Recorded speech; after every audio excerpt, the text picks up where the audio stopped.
Sayang, aku di sini. Ian melambaikan tangannya dengan senyum lebar, begitu merasa sosok lelaki yang baru saja masuk ke dalam ruang privat sebuah klub mewah di pusat kota. Lelaki bernama Lee Chang-min dan berusia sama seperti Ian. Itu tampak memiliki mood yang buruk. Terlihat dari raut wajahnya yang tampak menampakkan senyum sama sekali. Chang-min bahkan masih memasang raut yang sama ketika Ian sudah berkelanjut pasrah memeluk lengan kekasihnya itu. Sudah kubilang aku tak akan menikah dengan Dae-jung kan? Ucap Ian mencoba untuk membujuk sang kekasih, tapi dia putra kedua dari media John, balas Chang-min.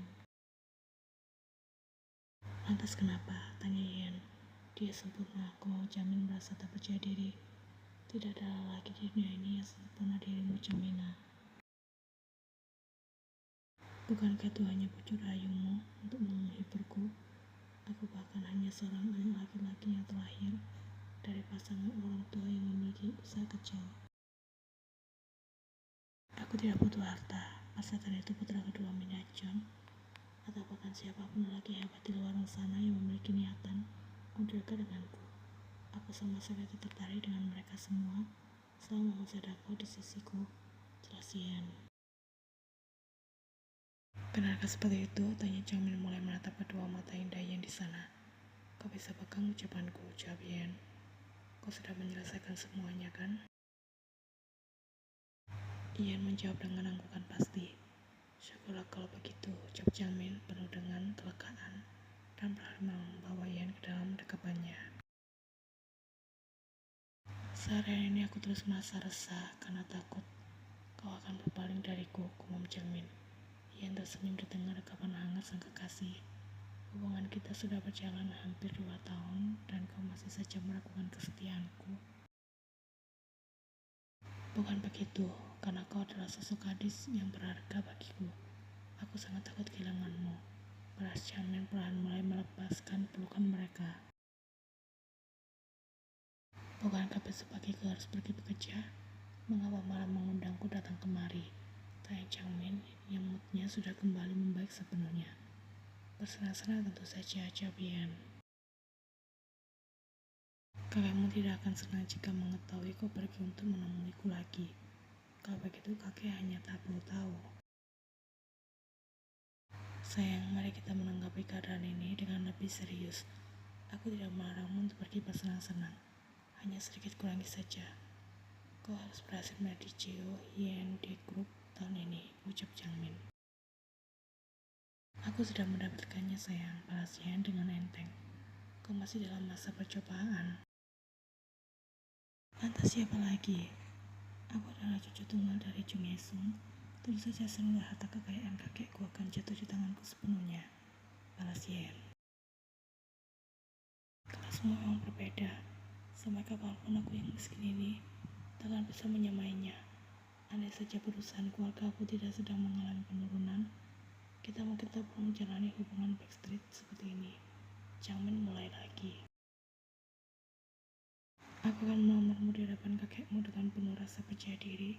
Kemudian kita akan menikah dan hidup bahagia selamanya. Lanjut lelaki itu mengutarakan angan-angan indahnya. Hei, aku tidak ingin menikah secepat itu. Kita masih muda. Menikah tidak akan menyenangkan sama sekali, meskipun kita berdua saling mencintai, balas Ian. Ngomong-ngomong, apa sekarang perusahaan keluargamu sudah membaik?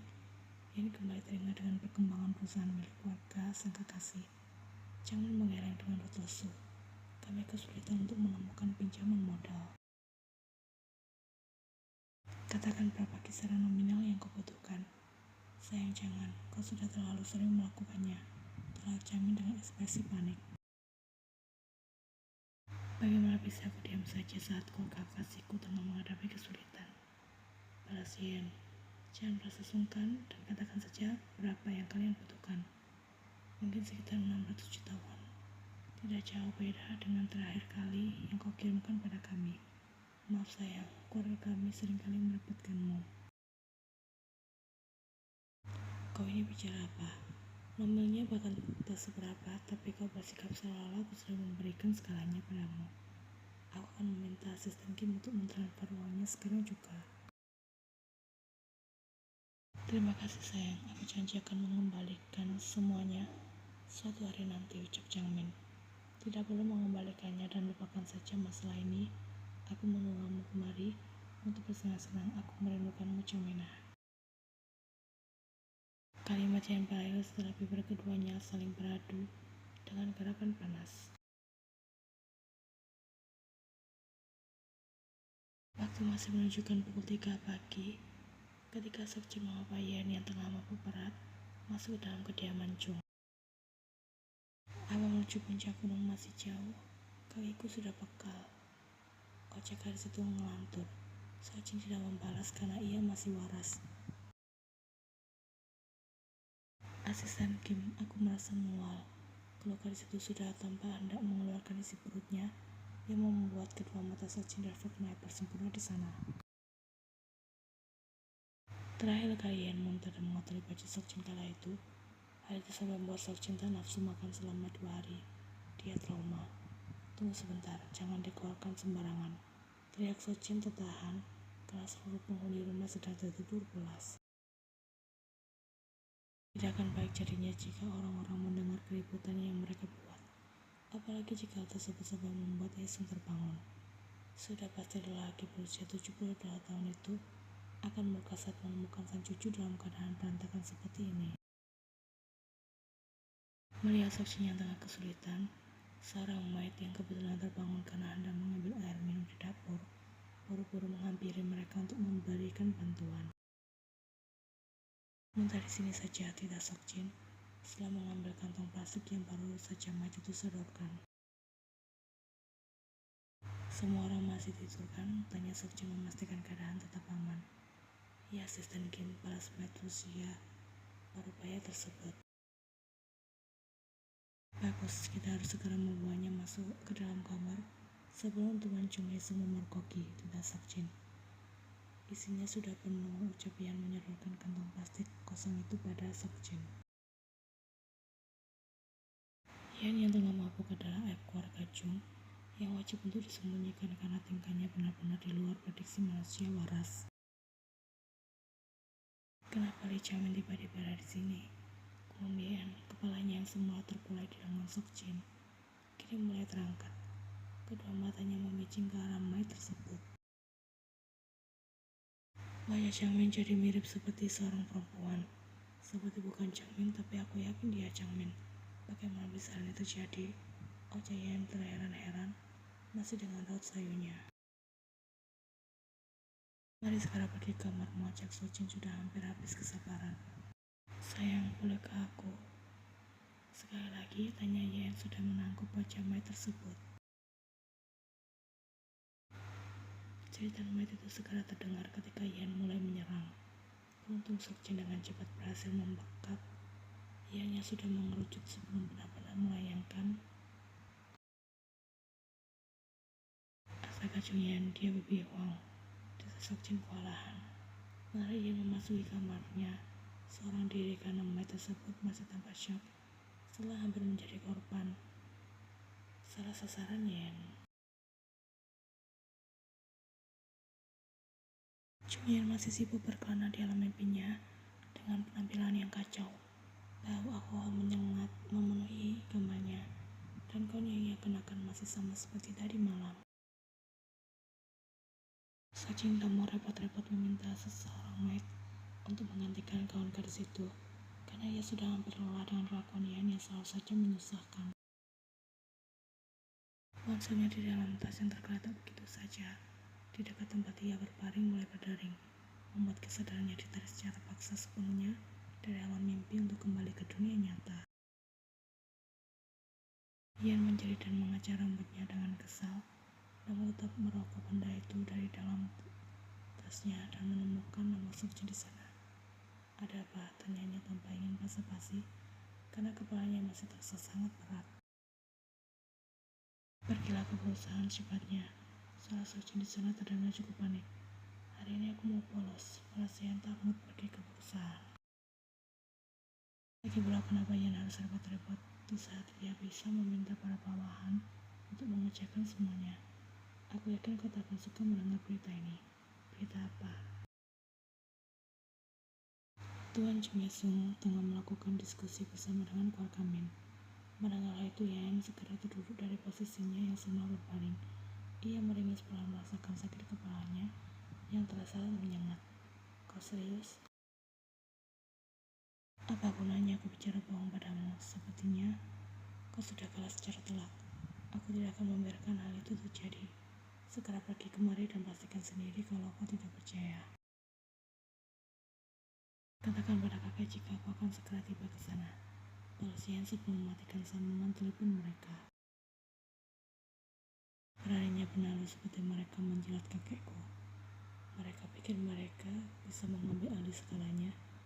Masih ada aku di sini yang tidak akan membiarkan semua hal itu terjadi.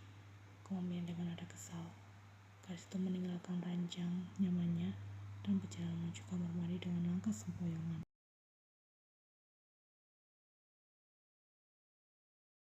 Ketika baru memasuki pintu perusahaan, tidak ada lagi security maupun para pegawai yang menyambut kedatangan Yan dengan penuh rasa hormat. Mereka justru melayangkan tatapan penuh ejekan. Bahkan anak magang bernama Jung Hyo yang seringkali menjadi sasaran omongan Yan kini berani menertawakannya dengan keras. Yan mendelik marah dan segera menghampiri Joyuk di sana. Gadis itu sudah menarik ke kemeja yang Joyuk kenakan, namun seorang security segera datang untuk melerai keduanya. Silakan pergi meninggalkan perusahaan jika kau hanya datang untuk membuat gaduh di sini. Security itu menegurnya dengan cara yang tidak sopan. Yan merasa murka. Telah hidup selama 20 tahun di dunia ini, baru kali ini ia diperlakukan dengan hina dan ia tidak bisa menerimanya. Di mana kakekku? Sentak Jung Yean entah pada siapa. Kakekmu? Aku pikir kau sudah dicoret dari daftar kartu keluarga. Apa jangan-jangan kau belum tahu berita tersebut? Laki-laki Juhyuk melayangkan ejekannya dengan senyum puas. Lihat saja, aku pasti akan memencatmu hari ini, An Juhyuk. Tunjuk Yan dengan marah. Kau juga, ajabnya pada security tersebut sebelum ia naik ke lantai atas menuju ruang CEO. Yonggi sudah berada di sana, duduk nyaman di singgasana yang selama ini selalu Yan banggakan pada mereka para kaum rakyat jelata. Kursinya sangat nyaman, gumam Yonggi, tampak menyebalkan di mata Yan. Belum lagi kedua orang tua Yonggi juga sudah ada di sana. Mereka menertawakan Yan dengan remeh seolah sudah merasa menang. Segera angkat pantat hinamu dari sana selagi aku masih memiliki sedikit kesabaran. Peringat Yan tak main-main. Kakekmu bilang kursi ini berserta dengan ruangannya sudah resmi menjadi milik Yonggi. Balas Tuan Min dengan raut wajah sombong. Banyak sekali karena laki-laki berani mempengaruhi kakekku dan mengklaim perusahaan ini sudah berada di bawah kuasa kalian bertiga. Kenapa tidak? Yan segera menoleh ke arah sumber suara di belakangmu. Haesung baru saja memasuki ruang CEO. Aku secara pribadi telah memberikan wewenang pada Min Yonggi untuk menempati posisi ini. Lanjut Haesung. Mereka hanya orang luar yang sengaja kakek pungut masuk dalam keluarga Jung. Sentayan tak terima. Lantas mengapa? Balas Haesung menyebalkan. Seharusnya mereka sadar diri. Aku adalah cucu kakek satu-satunya. Hanya aku yang berhak menempati posisi ini. Benar, kau memang berhak. Namun sayangnya kau tidak layak. Ini sangat memalukan, ucap Haesung. Aku tidak memalukan. Sentayan tak terima. Tuan dan Nyonya Min sudah tersenyum puas di sana. Rebut kembali posisimu dari Min Yonggi dengan mulai introspeksi diri dan berhenti bermain-main. Kau harus memulai semuanya dari bawah karena aku ingin melihat kesungguhanmu. Apa maksud kakek bicara seperti itu? Pasien menekan amarahnya. Mulai dari bawah apanya? Tidak mudah bagi Yan untuk berada di posisinya saat ini. Belum 6 bulan berlalu, namun keluarga Min sudah berani mengusiknya. Aku mengakui skill yang kau miliki, namun sayangnya attitude-mu luar biasa buruk. Yonggi jauh lebih baik. Berhentilah bicara omong kosong Patua. Katakan sebenarnya apa yang kau inginkan dariku dan segera kita mulai semuanya, ucapnya tak tahan lagi. Astaga, kali ini benar-benar tidak sopan. Mulutmu itu sudah seperti mulut seseorang yang tidak pernah mengenyam pendidikan. Seluruhnya Nyamin dengan sengaja semakin memperkeruh suasana. Ian melayangkan tatapan sinisnya pada Nyamin. Keluarga pungut, lebih baik diam saja. Ini bukan urusan kalian. Cuyan cukup, setelah Yesung, kita lagi bisa membendung amarahnya.